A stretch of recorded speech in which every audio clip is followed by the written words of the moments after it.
जय गुरुजी संगत जी। Divine love for Guruji channel को सब्सक्राइब कीजिए एंड बेल आइकन को प्रेस कीजिए ताकि आपको लेटेस्ट सत्संग की वीडियोस के अपडेट्स आपको मिल सके। एंड प्लीज वीडियोस को भी लाइक कीजिए। जय गुरुजी।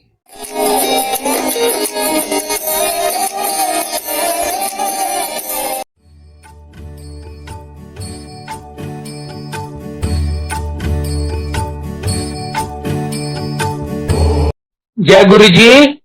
गुरु जी को मेरा कोटि कोटि प्रणाम और सारी संगत को भी मेरा सादर प्रणाम। सबसे पहले मैं गौरव अंकल, नारंग अंकल और सारी मैनेजमेंट टीम का हार्दिक शुक्रिया अदा करना चाहूंगा कि उन्होंने मुझे ये अवसर दिया है आज आपके साथ सत्संग करने का। ये मेरे लिए बहुत सौभाग्य की बात है, क्योंकि गुरुजी कहते हैं जो सत्संग करे उसका भी कल्याण, जो सत्संग सुने उसका भी कल्याण। Let me start from the beginning कि हम गुरुजी के पास कब, क्यों, कैसे गए थे। आज से कोई 24 साल पहले मेरी जिंदगी बहुत फर्स्ट क्लास जा रही थी। मेरे पास सब था जो एक नॉर्मल फैमिली को चाहिए होता है। बढ़िया नौकरी थी, मैं गवर्नमेंट ऑफ इंडिया का एडवाइजर था। मेरी आंटी गवर्नमेंट ऑफ इंडिया में chief medical officer incharge, central government health scheme में। दो बेटे, बड़ा बेटा इंजीनियर गवर्नमेंट ऑफ इंडिया में ऑफिसर, वो भी। छोटा बेटा इंजीनियरिंग कंप्लीट करने वाला था। एक बेटी मैरिड एंड वेल सेटल्ड। जिंदगी में कोई कमी नहीं थी। हाँ, एक कमी जरूर थी कि मेरा कोई गुरु नहीं था। पर तब मुझे इतनी अकल नहीं थी गुरु का होना किसी आदमी के लिए कितना जरूरी है। उसके बगैर आपकी कोई गत नहीं है। पर ये तब मेरे को अकल नहीं थी। अचानक मेरी जिंदगी में एक ऐसा भयंकर तूफान आया, यूं समझिए मेरी पूरी दुनिया उजड़ गई। बड़ा बेटा 24 साल का था, इंजीनियर गवर्नमेंट ऑफ इंडिया में ऑफिसर। वो एकदम हेल्दी था, कभी उसने क्रोसिन या कोई पेन किलर तक नहीं लिया था। अचानक पता चला कि उसको कैंसर है, और वो भी ऐसा कैंसर जिसका दुनिया में कहीं कोई इलाज नहीं है। हमने उसकी बायोप्सी यहाँ दिल्ली में एम्स में करवाई, अमेरिका में टाटा मेमोरियल हॉस्पिटल बॉम्बे में। हमें हर जगह से जवाब मिल गया। कहते हैं ये कैंसर तो 2-3 साल के बच्चे को होता है, इसको पता नहीं कैसे 24 साल की उम्र में हुआ है। Unheard of. इसका मेडिकल साइंस में कोई जवाब नहीं है। आप बेटे को भूल जाइए। टाटा मेमोरियल हॉस्पिटल के हेड ने यहां तक का कहता कुछ मत करो, इसे बचाने का तो सवाल ही नहीं पैदा होता। ये जितने दिन जिंदा रहा ये भुगतेगा, इसके साथ आप भुगतेंगी। अकलमंदी है कि जितना जल्दी जाता है जाने दो। आप समझ सकते हैं हमारी क्या हालत हुई होगी।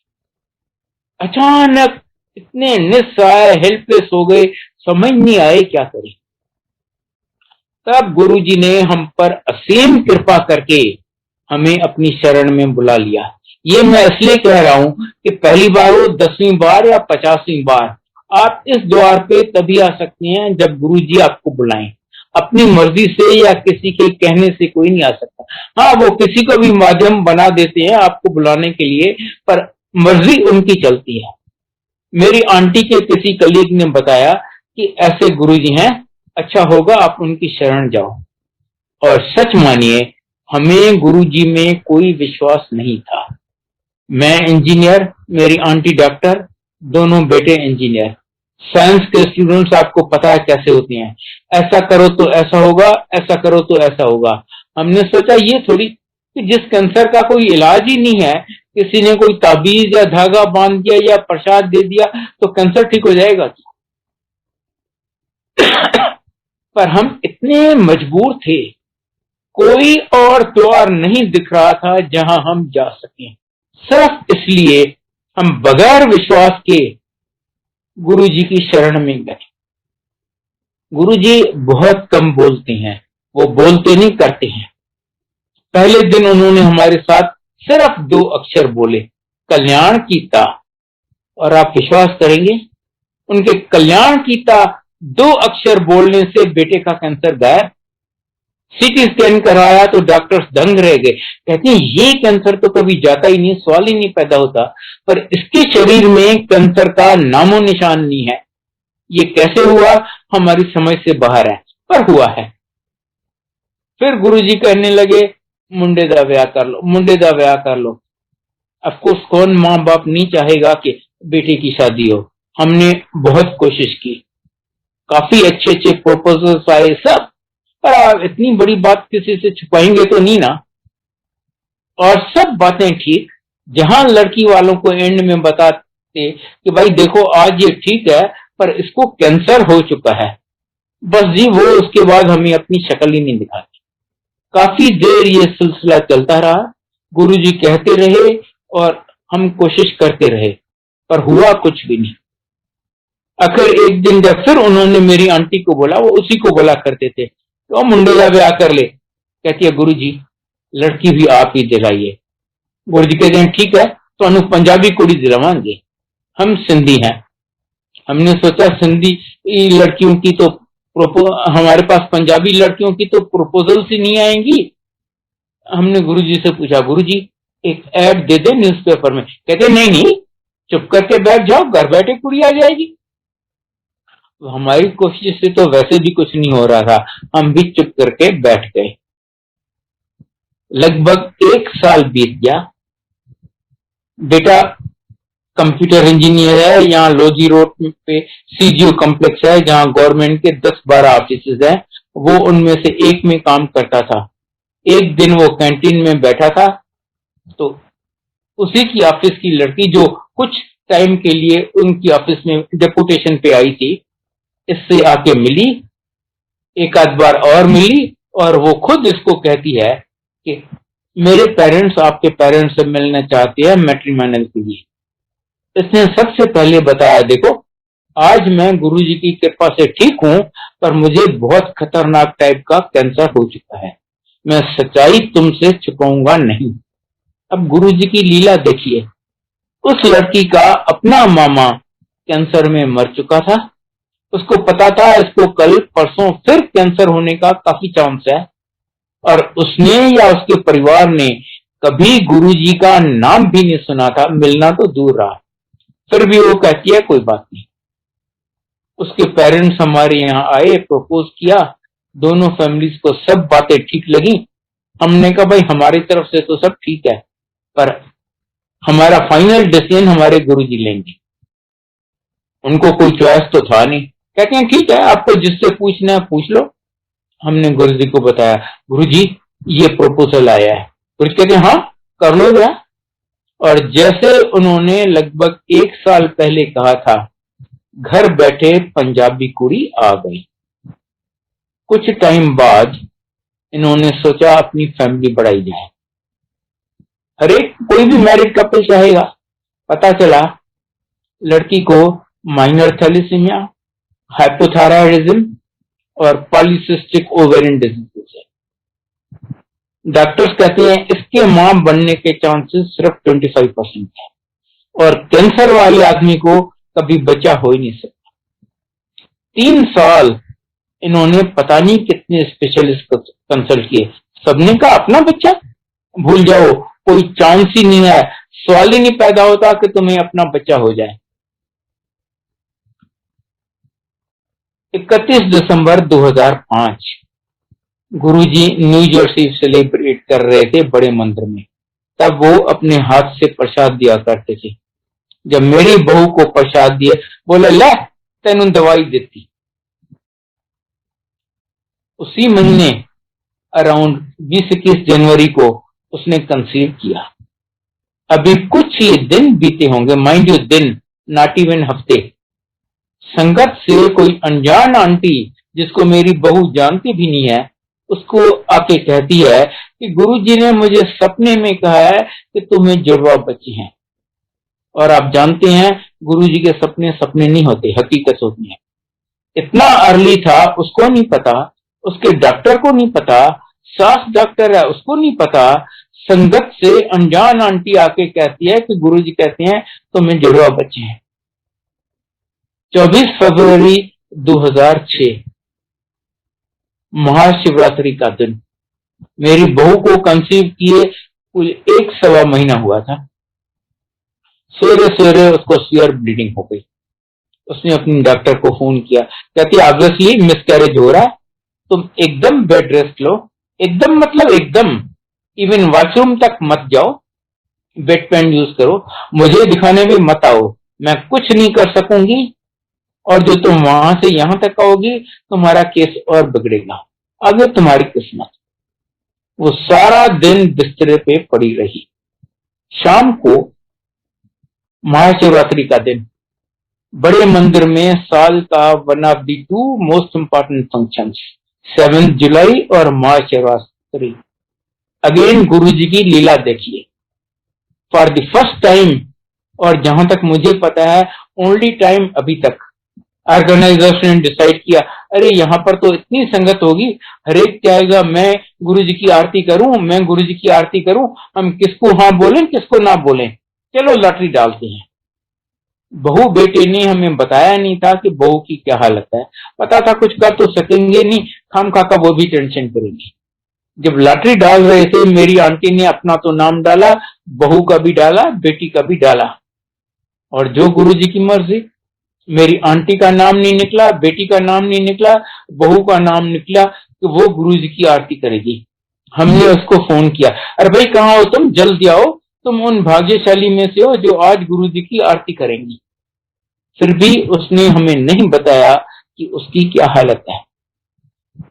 वो पहली बार दिन में बिस्तर से उठी, तैयार हुई, वो उन दिनों गाजियाबाद में रहते थे, गाजियाबाद से बड़े मंदिर आई, गुरुजी की आरती की और वापस घर गई।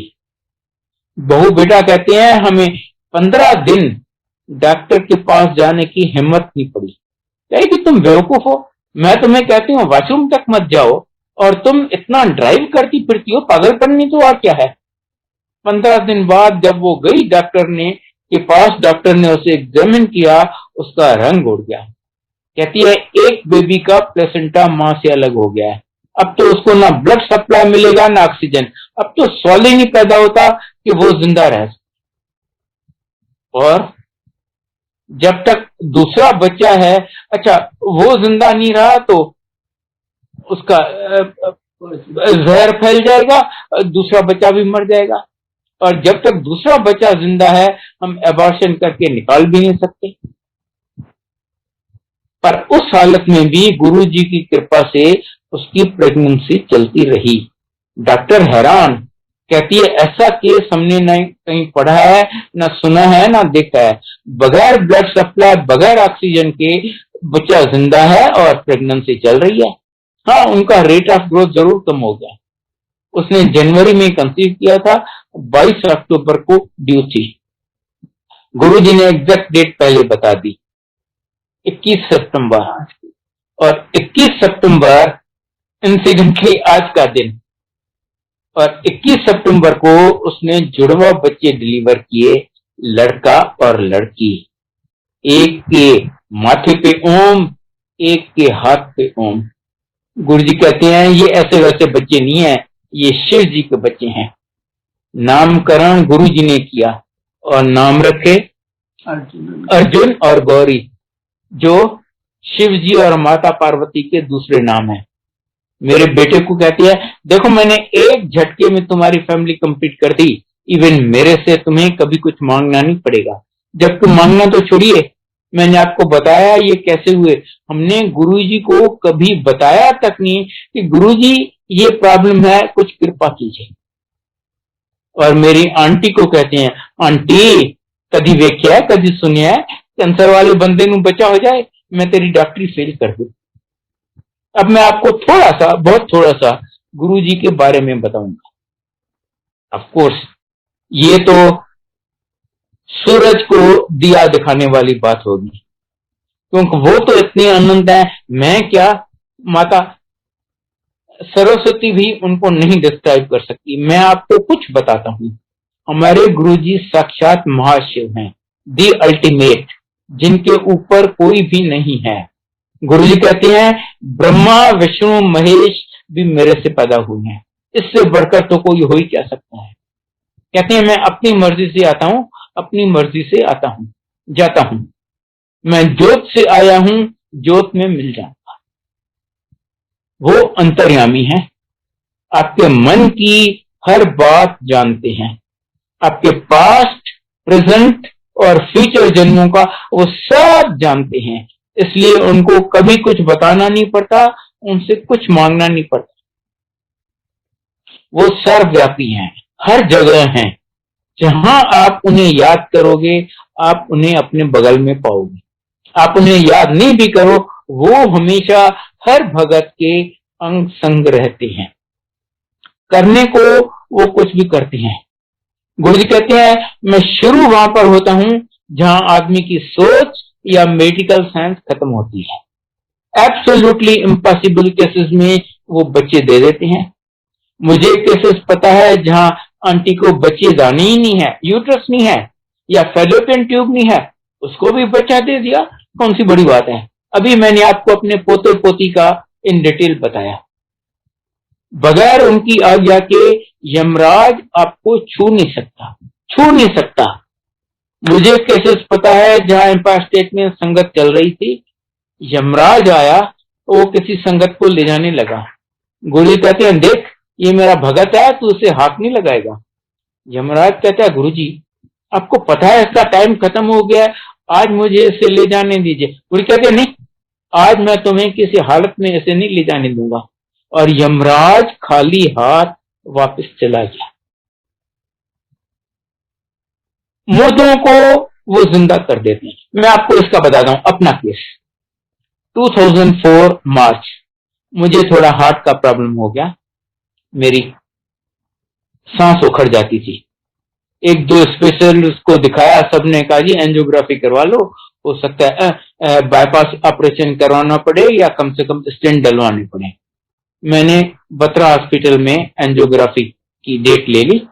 उसके बाद गुरुजी को बताया, माइंड यू कुछ मांगा नहीं, सिर्फ बताया, गुरुजी मैं बत्रा हॉस्पिटल में एंजियोग्राफी करवाने जा रहा हूँ। कहते नहीं नहीं उधर नहीं, तो एम्स में करवा।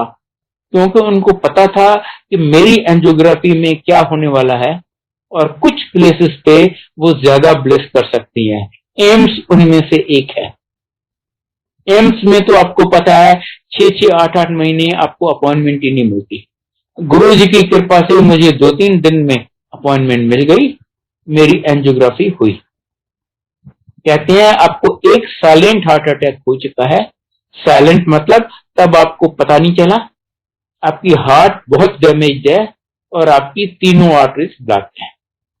फिलहाल तो वो मुझे आईसीसीयू में ले गए कि सीनियर डॉक्टर आएगा, वो फैसला करेगा आपको क्या करना है आपका। वहीं पर आईसीसीयू में कोई 1-1.5 घंटे के बाद मुझे सेकंड मैसिव हार्ट अटैक हुआ और मैं मर गया। डॉक्टर ने कहा खत्म है, इसकी हार्ट चल नहीं रही, पल्स है नहीं, इसमें कुछ है ही नहीं। पर मेरे मालिक बैठे हुए हैं ना मेरे सर पर, जिसके सिर ऊपर तू स्वामी सो दुख कैसा पावे। गुरु जी की कृपा से डॉक्टर्स मुझे रिवाइव कर सके। मुझे नहीं पता इलेक्ट्रिक शॉक दिया, हार्ट मसाज किया या क्या किया, पर बोला हाँ जी हमने इसको रिवाइव कर दिया। मुझे तो पता है मुझे किसने रिवाइव किया। मैं वहां आईसीसीयू में, ये बात हुई लगभग 1-1.5 बजे। मैं आईसीसीयू में पड़ा रहा। रात को 9 बजे जब doctor incharge of the shift अपने राउंड्स पे आया, वो तो मेरी हालत देख के दंग रह गया, अपने स्टाफ पे गर्म हो गया। कहता है तुमने किया क्या है, इतने घंटे बर्बाद कर दिए, इसको ऐसे छोड़ दिया, इसको तो किसी भी मिनट थर्ड हार्ट अटैक आएगा और खत्म, कोई कुछ नहीं कर पाएगा। मेरी आंटी को, मैं तो कुछ सुनने समझने लायक हालत में ही नहीं था, मेरी आंटी को उसने बताया। कहता है देखो इसका इमीडिएट बाईपास ऑपरेशन करना पड़ेगा। इमीडिएट मतलब अभी, मैं सवेरे तक वेट ही नहीं कर सकता। और आजकल तो बाईपास ऑपरेशन मामूली बात हो गई है, हर हॉस्पिटल में रोज पता नहीं कितने होते रहते हैं। पर जो इसकी हालत है काफी रिस्क है। हो सकता है ये ऑपरेशन टेबल पे खत्म हो जाए और मैं कुछ नहीं कर पाऊं। रिस्क आपका है। अगर आप रिस्क लेने को तैयार हो तो मैं ऑपरेशन करूंगा, वरना ऐसे पेशेंट को मैं हाथ नहीं लगाता। आगे कुआं पीछे खाई, हम ऐसा फंसे समझ नहीं आए क्या करें। मेरी आंटी ने किसी संगत के थ्रू गुरुजी को मैसेज भेजा, गुरुजी अंकल आईसीसीयू में है और डॉक्टर ऐसे कह रहा है, समझ नहीं आता हम क्या करें। गुरुजी कहते हैं क्या है, डॉक्टर तो चीड़ेगा फाड़ेगा ही, अंदर जो करना है वो तो मैं करूंगा, करवा लो ऑपरेशन। अब ये सुनने के बाद तो कोई गुंजाइश ही नहीं रही। मेरी आंटी ने डॉक्टर को बोला, तेरे को जो करना है तो कर ले। वो बेचारा सवेरे 9 बजे से ड्यूटी पे था, रात को 11 बजे मुझे, जब हमने हाँ बोली, वो मुझे ऑपरेशन थिएटर में ले गया। 6.5 घंटे मेरा ऑपरेशन चला। सवेरे 5:30 बजे जैसे ही मुझे वापस आईसीयू में ले आए, देखा अंदर आर्टरी बस्ट हो गई है। फिर ऑपरेशन थिएटर में ले गए, फिर खोला, फिर 1.5 घंटा इनको जो करना था किया। बाईपास ऑपरेशन के बाद नॉर्मली लोग 1-1.5 दिन आईसीयू में रहते हैं, 3-4 दिन हॉस्पिटल में। मैं 1 हफ्ता आईसीयू में था, with every possible life support system, ventilator, oxygen, pacemaker, आप जो भी सोचें।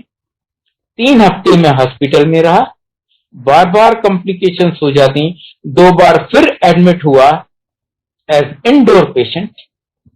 3 महीने मुझे करवट बदलने की इजाजत नहीं थी, सीधा बैक पे लेटता था। 3 महीने मैं एक अक्षर नहीं बोल सका, मेरे लंग्स इतने कमजोर हो गए थे। आज ये 17 साल पुरानी बात है। आज मैं आपके सामने हूं भला चंगा, सिर्फ गुरु जी की कृपा से। एक चीज और मैं बताऊं, मुझे हर 3-4 महीने वहां चेकअप के लिए जाना पड़ता है उस डॉक्टर के पास। वो मेरी कंडीशन से बहुत खुश है।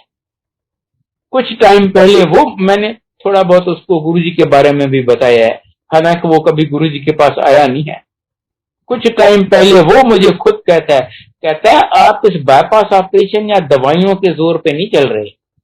जो मैंने बाईपास ऑपरेशन किया था उसकी लाइफ तो 7-8 साल होती है, फिर आर्टरीज ब्लॉक हो जाती हैं, फिर बाईपास ऑपरेशन करवाना पड़ता है। आप सिर्फ अपने गुरु जी की कृपा, उनकी मेहर से ही चल रहे हो। अब बताइए, जो डॉक्टर आज से 17 साल पहले एम्स में शिफ्ट इंचार्ज था, आज कितना सीनियर होगा। ये उसके वर्ड्स हैं, ये हैं हमारे गुरु जी। मैंने आपको बताया गुरु जी सर्वव्यापी हैं, वो हर जगह हैं। अच्छा, इंसिडेंटली पहले मैं आपको ये बताऊं, मैंने और मेरी फैमिली ने वो 3 महीने इतना सफर किया, आप सोच भी नहीं सकते। जबकि मुझे केसेस पता है जहां गुरुजी के यहाँ मेरे जैसे सीरियस केसेस आए, गुरुजी ने उनको कहा और कुछ नहीं है तेरे को, वहम ना कर, वो ठीक हो गए।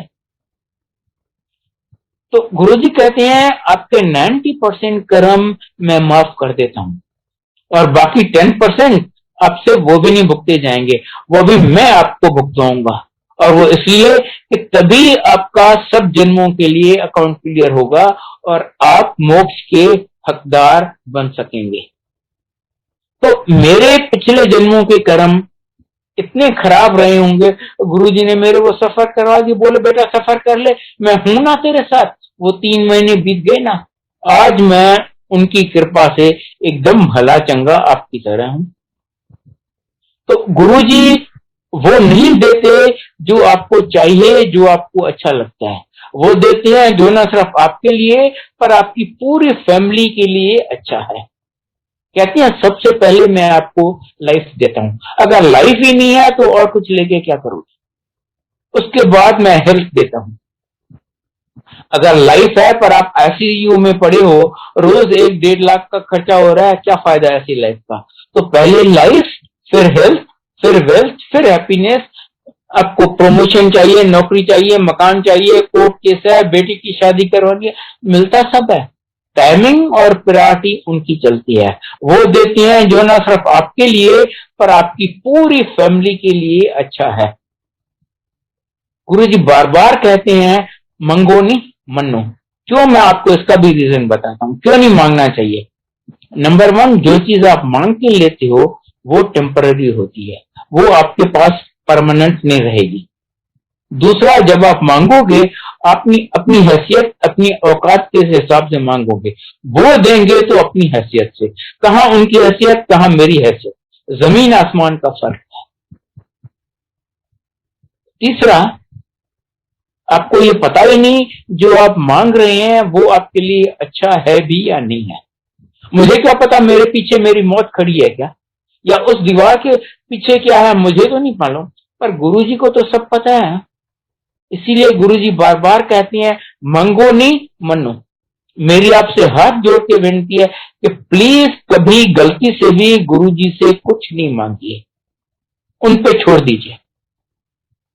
मुझे उन्होंने क्या दिया है इतना ज्यादा है, मुझे और मेरे परिवार को इतना ज्यादा दिया है, मैं याद नहीं रख सकता और आपको बता नहीं सकता। एक इंस्टेंस आपको बताया कि मुझे मुर्दे को जिंदा कर दिया। मुझे पता नहीं कितनी बार मेरी आंटी को मुझे पता नहीं कितनी बार उन्होंने न्यू लाइफ दी है। आज अगर आप मेरा हारोस्कोप किसी अच्छे पंडित को दिखाए ना, वो आप पे गर्म हो जाएगा, कहेगा आप मेरे से मखौल कर रहे हो, ये आदमी तो पता नहीं कितने साल पहले मर चुका है। और गुरुजी की कृपा से मैं आपके सामने हूं, जीता जागता।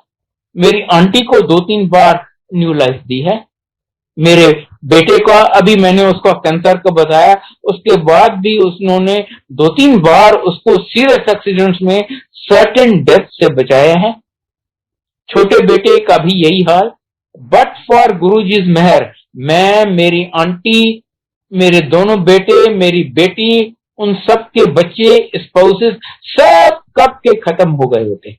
सबको गुरुजी ने न्यू लाइफ दिया है। और जब हमने उनके यहाँ जाना शुरू किया था तब वो पूछते थे क्यों आ रहे हो मेरे पास, तो हमने ये जरूर बताया था गुरुजी को कि गुरुजी बेटे को कैंसर है इसलिए हम आपके पास आना चाहते हैं।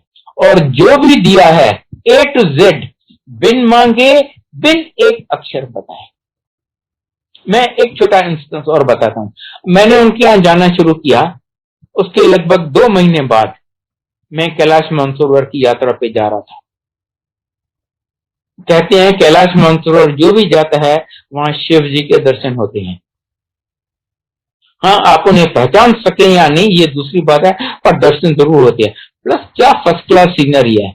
मैंने भी अपनी ऑफिशियल पोजीशन, और जैसा कि आप में से कई जानते होंगे, कैलाश मानसरोवर इंडिया में नहीं है, वो चाइना के अंडर आता है। वहां पर आप ऐसे नहीं जा सकते। वहां पर गवर्नमेंट भेजती है लगभग 25-30 का ग्रुप, और हर ग्रुप के साथ एक गाइड होता है ऑन बिहाफ ऑफ गवर्नमेंट, जो चाइनीज गवर्नमेंट के साथ लिएज करता है। मैंने भी अपनी ऑफिशियल पोजीशन यूज करके अरेंज किया था कि एक ऐसे ग्रुप के साथ मैं जाऊंगा as a guide on behalf of the government. मैंने जाने से थोड़ा पहले गुरुजी को बताया, गुरुजी मैं कैलाश मानसरोवर जा रहा हूं, जैसे मैं बड़ी बहादुरी कर रहा हूं। कहते हैं क्यों? शिव जी तेरे सामने यहाँ खड़े हैं, वहां का तू सीनरी देखने जा रहा है? नहीं, मत जा। उन्होंने मुझे एकदम जाने नहीं दिया, और सच मानिए मुझे बहुत बुरा लगा, मैं बहुत डिसअपॉइंट हुआ। मैंने कहा कितने लोगों को चांस मिलता है कैलाश मानसरोवर जाने का, मैंने इतनी मुश्किल से अरेंज किया है, तो गुरुजी कह रहे हैं मत जाओ। मैंने कहा उस ऑफिसर को मैं बोलूंगा नहीं जी मैं अभी जाना नहीं चाहता। कहेगा तुम पागल हो, लोगों को चांस नहीं मिलता, तुम्हें चांस मिल रहा है तो तुम बोल रहे हो जा नहीं रहे हो।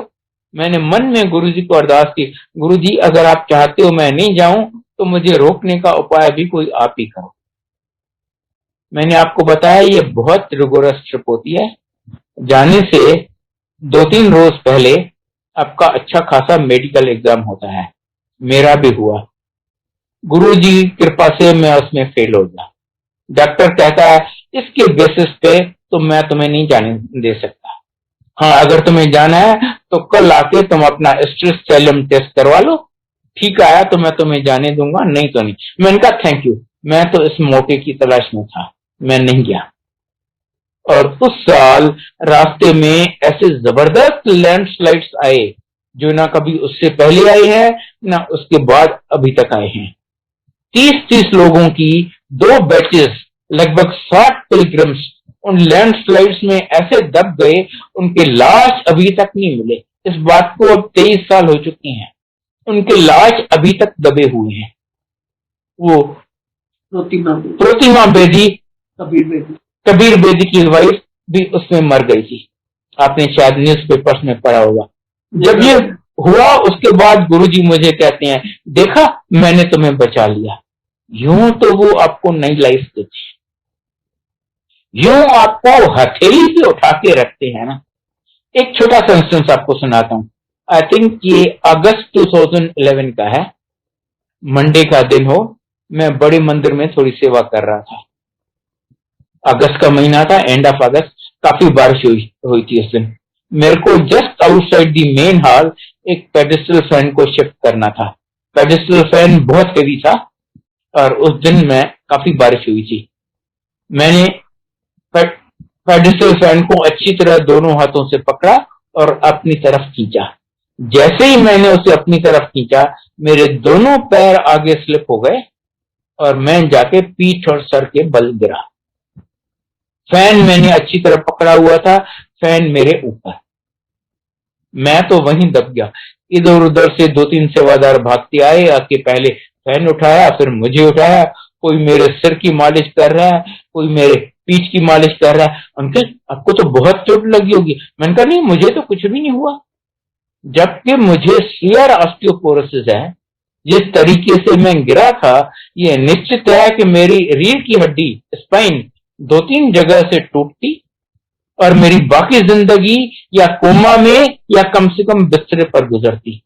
पर गुरुजी की कृपा से मुझे कुछ भी नहीं हुआ, मुझे एक पेन किलर भी नहीं लेना पड़ा। अब आप मोर इंपॉर्टेंट पार्ट सुनिए। जब मेरे से ये हुआ, just outside the main hall of बड़ा मंदिर, मेरी अपनी आंटी मेन हॉल में बैठी हुई थी, ध्यान में शब्द सुन रही थी। उसे पता नहीं था कि मेरे साथ क्या हुआ है। वो ध्यान में देखती है कि गुरुजी ड्राइववे में पैदल चले आ रहे हैं और एग्जैक्टली जैसे मैं गिरा हूं, गुरुजी गिर जाते हैं। तो वो गुरुजी को कहती है, गुरुजी आप तो हम लोगों को बचाते हैं, आज आप कैसे गिर गए? गुरुजी कहते हैं, नहीं नहीं, मैं गिरा नहीं हूं, आज बारिश है ना, आज मेरी संगत के बहुत लोग यहाँ गिरेंगे, मैंने उन सब का कष्ट अपने ऊपर ले लिया है। Can you imagine it? हमारा अगर बच्चा ऐसे गिर रहा हो तो हम भी कहेंगे, अरे पहले मैं अपने आप को तो सेफ कर लूं, हम उसको नहीं उठाएंगे। पर गुरुजी हम सब का कष्ट, तकलीफें, मुसीबतें, प्रॉब्लम्स अपने ऊपर ले लेती हैं। आई डोंट नो, इस जन्म में तो मैंने कुछ ऐसा नहीं किया to deserve A Guru like him. ये सिर्फ उनका बड़ापन है, उनकी कृपा है, उनकी मेहर है कि उन्होंने मुझ जैसे पापी आदमी को भी अपनी शरण दी है और कदम कदम पे यूं ब्लेस करते जा रहे हैं मुझे और मेरी फैमिली को। मैंने आपको बताया ना, मुझे तो उन्होंने पता नहीं कितनी बार न्यू लाइफ दी। अच्छा, अब मैं आपको अपनी बेटी का थोड़ा सा बताती हूँ। अच्छा, उससे पहले एक चीज आपको बता दूं, गुरुजी कहते हैं ये मत सोचो कि आज यहाँ पर कोई नया पुराना नहीं होता। ये नहीं कि आप आज आए हैं तो आप, कहते हैं मैं तो पता नहीं कितने जन्मों से आपके साथ हूं, ना आपको पता है ना मुझे पता है, ये सिर्फ उनको पता है। मेरी बेटी, जब हमने गुरुजी के यहाँ जाना शुरू किया था मार्च 98 में, उसको एक बिटिया थी। जब वो 15 दिन की थी, अभी तब तक हम गुरुजी के यहाँ नहीं आए थे कभी फिजिकली, उनका नाम भी नहीं सुना था। जब वो 15 दिन की थी, उसको डबल निमोनिया हुआ, वो आईसीयू में एडमिट हुई। गुरुजी ने मेरी आंटी के मन में डाला, आईसीयू में आपको पता है किसी को जाने नहीं देते, डॉक्टर्स नर्सेज ही करती हैं जो उनको करना होता है। गुरुजी ने मेरी आंटी के मन में डाला, कह रहे तू जाके अपनी दोती को तो देख। वो किसी तरह चली गई अंदर उसको देखने। उसने देखा उसका हार्ट फेल हो रहा है, वो तो मरने वाली है। इमीडिएटली वो चिल्लाई डॉक्टर नर्सेस को, अरे आपने इसको छोड़ दिया है, ये तो मर रही है। सब भागते हुए आए और उनको जो करना था कर लिया और उनको गुरुजी ने उसको न्यू लाइफ दे दी। अच्छा, गुरुजी एक दिन मेरी बेटी ने उनसे कुछ नहीं मांगा या बताया।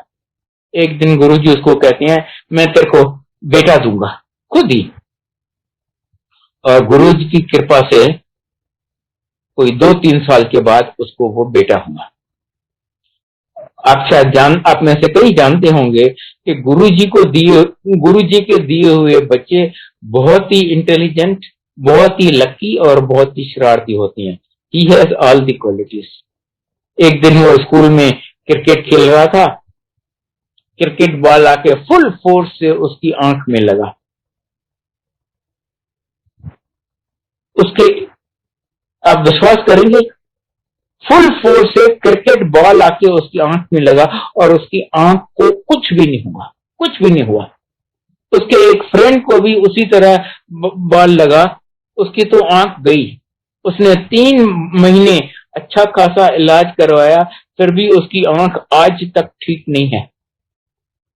फिर 2-3 दिन के बाद दूसरी आंख में उसको टेनिस बॉल आके फुल फोर्स से लगा। अगेन गुरुजी की मेहर, उसको कुछ भी नहीं हुआ।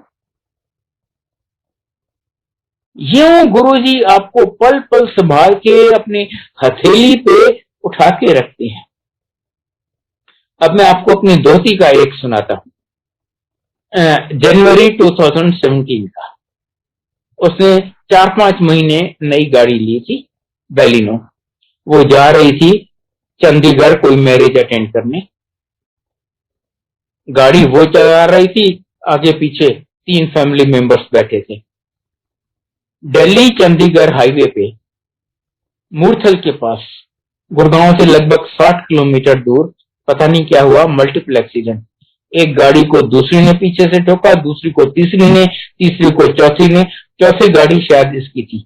और जैसे ही इसने आगे वाली गाड़ी को हिट किया, पीछे से एक स्टेट ट्रांसपोर्ट की बस ने आके फुल स्पीड से उसको हिट किया। आप समझ सकते हैं क्या हुआ होगा। गाड़ी का तो बुरा हाल हो गया, फ्रंट एक्सल टेढ़ा हो गया, आगे के दोनों टायर्स बस्ट कर गए, डिक्की एकदम पिचक गई, गाड़ी चलने लायक नहीं रही। मूर्थल से गुड़गांव तक 60 किलोमीटर टो करवा के लानी पड़ी। ठीक करवाने में 1 लाख से ज्यादा लगा। Just to give you some idea कि कितना सीरियस एक्सीडेंट हुआ। पर इतने सीरियस एक्सीडेंट में किसी पैसेंजर को जरा सी खरोंच नहीं आई, किसी को एक पेन किलर भी नहीं लेना पड़ा। और आप समझ सकते हैं, ऐसा एक्सीडेंट इतना सडनली हुआ, किसी को जय गुरुजी या गुरुजी बचाओ कहने का अवसर ही नहीं मिला। पर आप उन्हें याद करो या न करो, गुरुजी हमेशा हमारे अंग संग रहते हैं। अब मैं आपको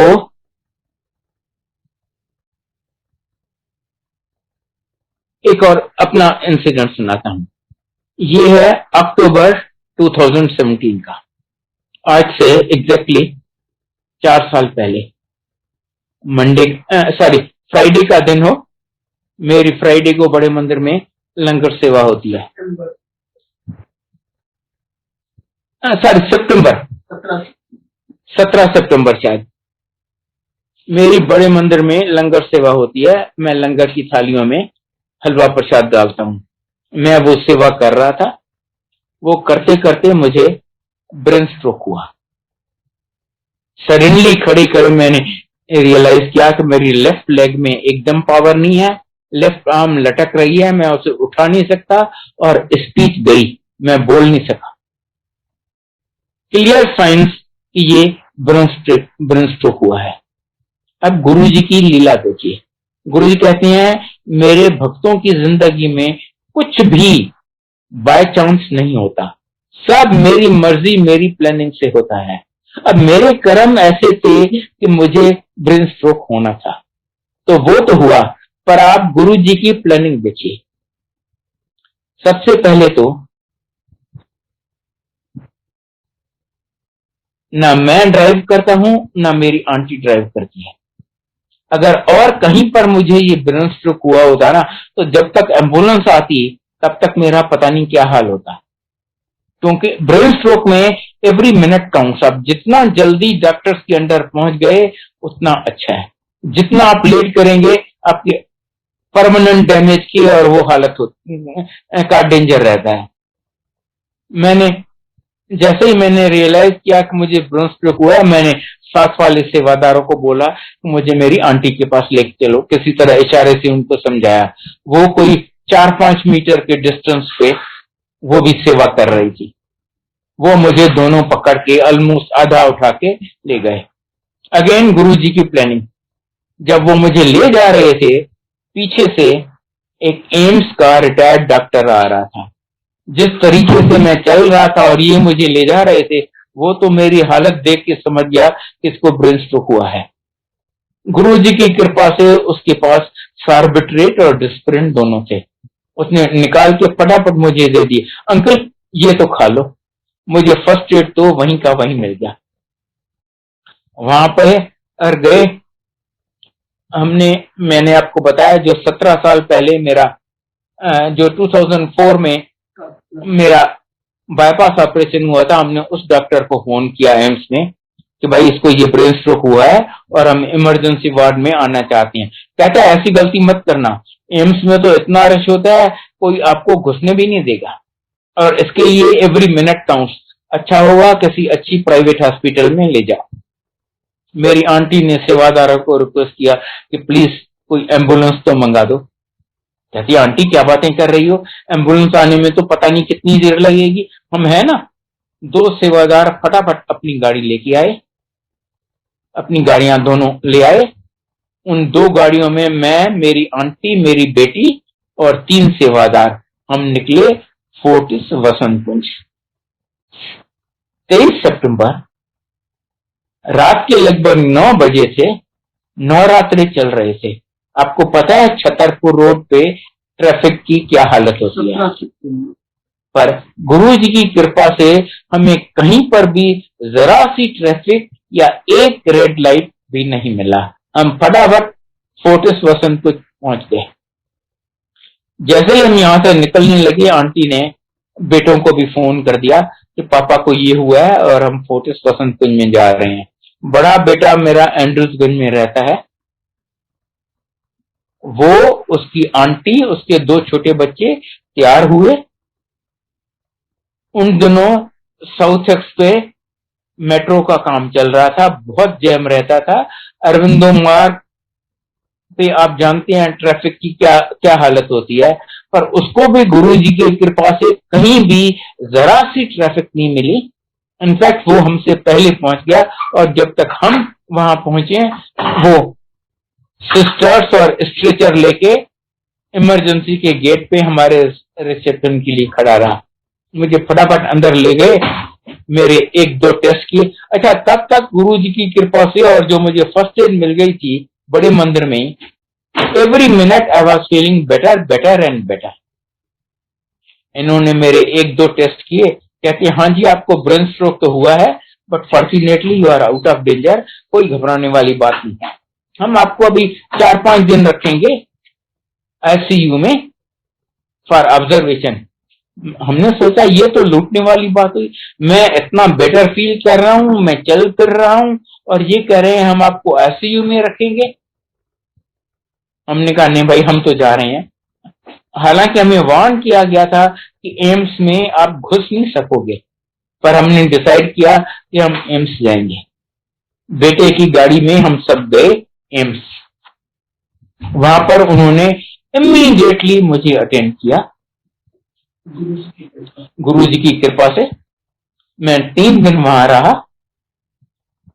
कंफर्म किया कि हाँ जी आपको ब्रेन स्ट्रोक तो हुआ है पर you are totally out of danger, कोई घबराने वाली बात नहीं है। मंडे नाइट को वो कहते हैं जी आपको 2-3 टेस्ट और कोई घबराने वाली बात नहीं है, आप एकदम सेफ हो, you are out of danger, पर आपको ये 2-3 टेस्ट करवाने पड़ेंगे और हाँ आपको अच्छी खासी फिजियोथेरेपी करवानी पड़ेगी 6-8 महीने। हमने पूछा वो जरूरी है कि हम ये टेस्ट यहाँ पर इंडोर पेशेंट रह के करें? कहते हैं नहीं नहीं, आप चाहो तो डिस्चार्ज ले लो और टेस्ट बाद में आके एज आउटडोर पेशेंट करवा लेना। हमने उसी टाइम मंडे नाइट को डिस्चार्ज ले लिया, वो टेस्ट बाद में करवाए। अगेन गुरुजी की कृपा से सब टेस्ट ठीक आए। मैंने फिजियोथेरेपी 1 दिन भी नहीं करवाई, 1 दिन भी नहीं करवाई। गुरु जी की कृपा से आज मैं आपके सामने एकदम ठीक ठाक भला चंगा हूं। अच्छा, मैं मंडे नाइट को डिस्चार्ज हुआ। हमारा प्रोग्राम था कि उस फ्राइडे को मॉर्निंग को हम छोटे बेटे के साथ हरिद्वार ऋषिकेश घूमने जाएंगे। हमने सोचा मैं 3 दिन पहले तो हॉस्पिटल से आया हूँ, ये सब हो गया है, ऐसा घूमने जाना ठीक नहीं लगता। हमने छोटे बेटे को बोला कि बेटा आप चले जाओ, हम नहीं चलेंगे, हम फिर कभी चलेंगे अगली बार आपसे। वो कहता नहीं बेटा, हम नहीं पापा, अगर आप नहीं जाओगे तो हम भी नहीं जाएंगे, हम भी साथ ही चलेंगे सर। हमने सोचा वो और उसकी आंटी तो समझ जाएगी, उसको एक छोटी बेटी है, उसको बहुत फील हुआ कि दादू की वजह से हमारी भी ट्रिप खत्म हो गई। हमने कहा अच्छा चलो हम भी चलते हैं। फ्राइडे मॉर्निंग को हम छोटे बेटे के साथ उसकी गाड़ी में ऋषिकेश और हरिद्वार गए। सैटरडे संडे हम पूरा ऋषिकेश और हरिद्वार घूमे, फ्राइडे और सैटरडे। संडे मॉर्निंग हम गए त्रिवेणी घाट पे नहाने। बेटे को किसी ने कहा था कि ऋषिकेश से मेरे लिए थोड़ा गंगा जल तो ले आना। उसने एक हाथ में कैन उठाया और सोचा कि जितना किनारे से मैं दूर पानी भरूंगा ना, उतना साफ जल मिलेगा। एक बड़ी सी चट्टान को अच्छी तरह हाथ पकड़ के एक कदम रखा, दूसरा रखा, तीसरा, चौथा। जैसे ही उसने अगला कदम रखा वो लुढ़क गया। वो चिल्ला रहा है बचाओ बचाओ, इधर उसकी माँ, बाप, बीबी, बेटी चारों चिल्ला रहे हैं, अरे भाई किसको बचाओ, किसी को स्विमिंग आती है, बचाओ बचाओ, वो लड़का डूब रहा है। कोई सामने नहीं आया और हमारी इतनी हिम्मत खो गई थी, किसी ने गुरुजी को याद भी नहीं किया। अचानक देखा कि बेटा बड़े आराम से बाहर आ रहा है। अरे तू बाहर कैसे आ गया? कहता है जी जब मैं सांस नहीं ले, उसने एक गोता खाया, दूसरा, तीसरा। कहता है जब मैं सांस नहीं ले पा रहा था, मैंने कहा गुरुजी बचाओ, और पता नहीं कैसे मेरे पैर के नीचे जमीन आ गई और वो ऐसे बाहर आ गया जैसे कुछ हुआ ही नहीं हो। बाद में हमने देखा कि वहां पर बाहर एक छोटा सा बोर्ड लगा हुआ है कि यहाँ पर रिवर बेड सडनली डाउन होता है, संभल के जाइएगा। और 2 दिन पहले 3 लड़के उस पॉइंट पे डूब चुके थे। पर गुरुजी है ना, आपका बाल नहीं बांका होने देते। आप याद करो या ना करो, वो हमेशा आपके अंग संग रहते हैं।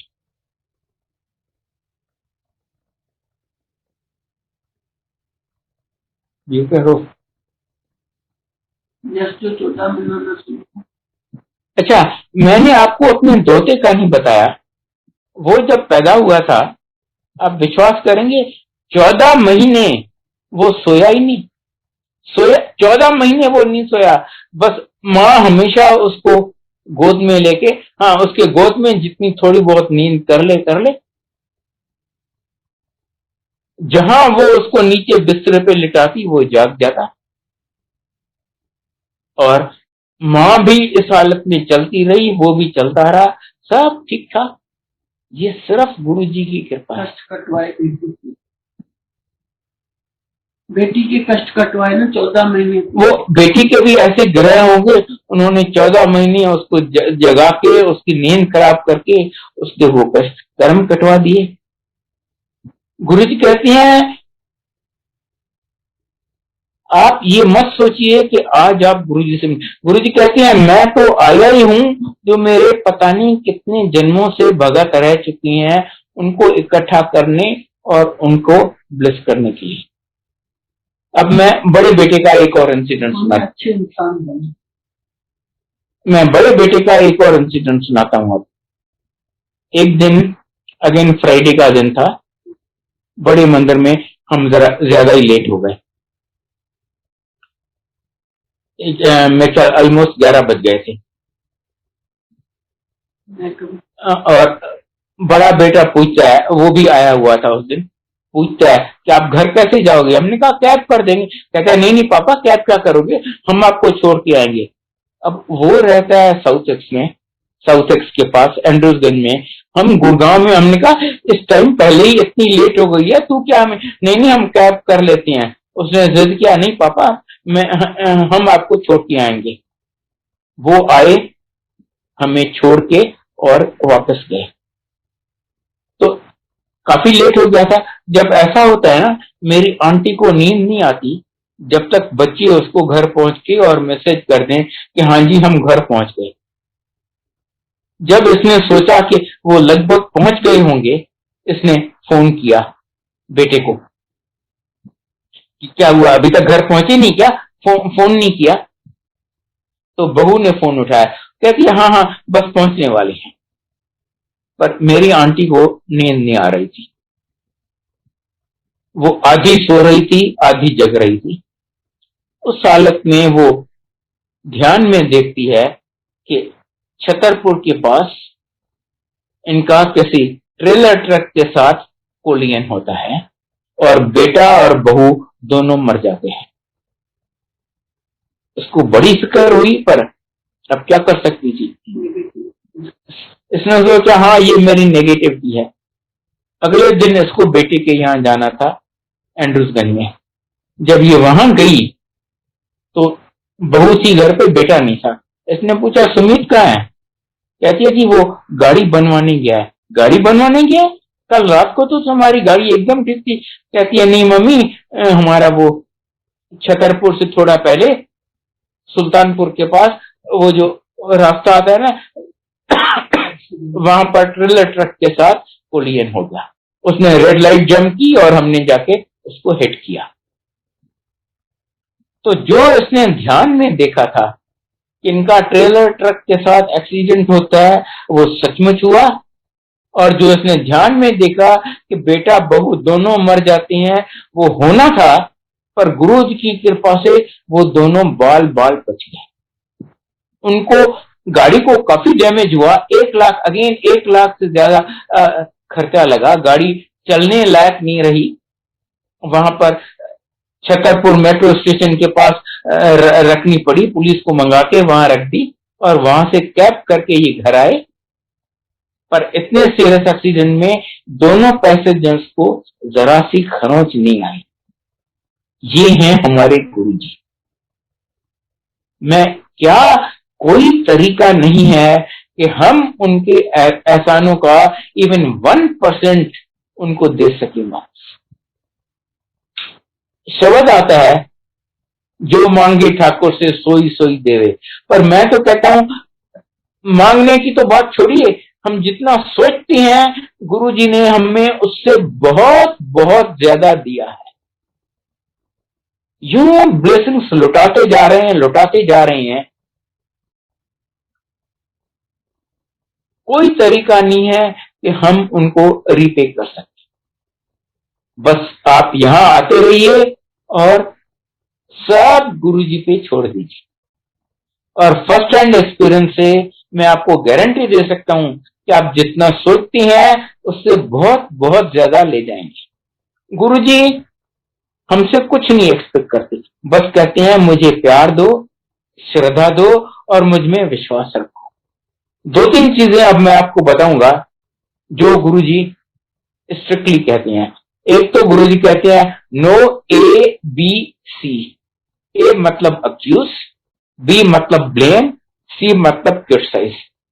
किसी को अक्यूज मत करो, किसी को ब्लेम मत करो, किसी को क्रिटिसाइज मत करो, किसी की निंदा मत करो। कोई भी तुमसे अगर कितना भी गलत करता है ना, ये तुम्हारा काम नहीं है उससे बदला लेना। तुम फिर भी उसे दुआ दो, उससे जो करना है उसका हिसाब चुकाना वो मैं करूंगा, वो गुरुजी देख लेंगे। आपको अच्छा बनना है, आप एक अच्छा इंसान बनो। जितना हो सके, जितनों का हो सके भला कर सके। भला कर सकते हो तो बहुत अच्छा, नहीं कर सकते कोई बात नहीं, किसी का बुरा मत करो।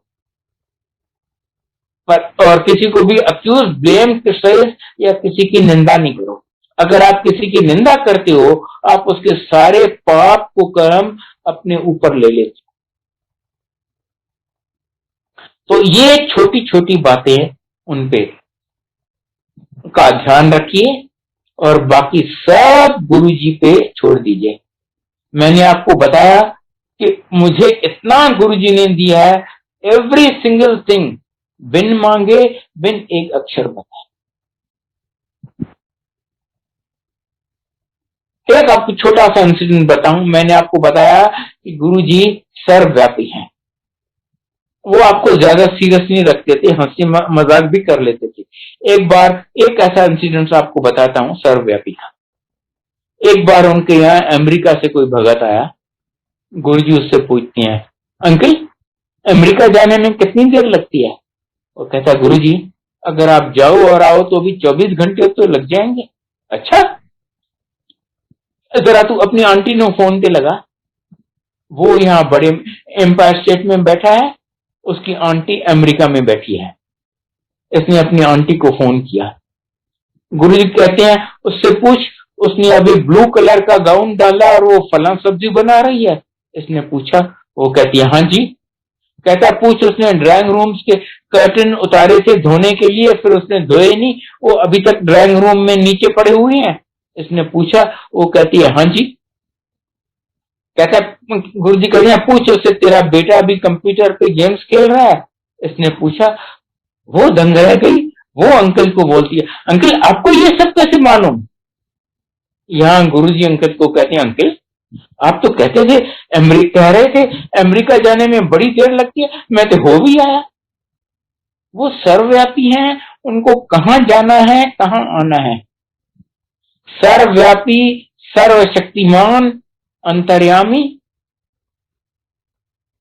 और इतने दयालु, इतने कृपालु, हमारी सोच से बहुत बहुत ज्यादा बिन मांगे देने वाले हैं।